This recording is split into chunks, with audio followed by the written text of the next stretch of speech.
without electricity. These are basic human rights. And therefore, people will take action, I'm convinced of this, in order to ensure that the correct policies are carried out. What are the correct policies? Well, the only correct action in a country like Pakistan, in my opinion, with all modesty, would be to repudiate the foreign debt. Why should the people of Pakistan continue to pay these bloodsuckers billions and billions of rupees every year when the people don't have enough to eat? This must go. As far as the electricity is concerned, well, if they're not able to do the job, then they should be taken over. They should be nationalized without compensation, and then you could have some kind of a rational plan. The banks also ought to be nationalized.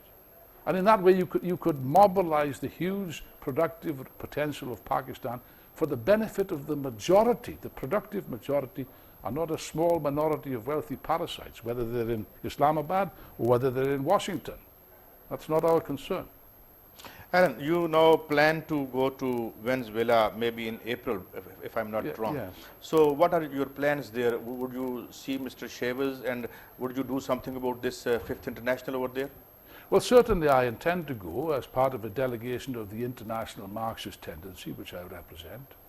I hope there'll be people also from Pakistan present in Caracas for the launching of the Fifth International, and certainly if I have an opportunity to speak to President Chavez, which I think may well be the case, then certainly I will express my wholehearted support for this venture, because we need a fundamental change. We need a socialist revolution on a world scale in order to prevent the catastrophe which is being prepared for the human race under this bankrupt, this corrupt, this degenerate system of capitalism.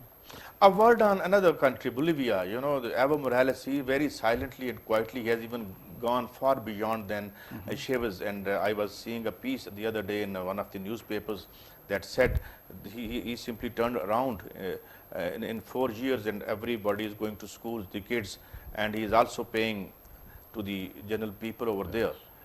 That's also a good example. How would you comment on that? Well, there are many good examples which Pakistan should, in my opinion, take note of countries such as Venezuela, such as Bolivia, that have taken action against foreign imperialism, against the big foreign companies which have been draining the lifeblood out of these countries for generations.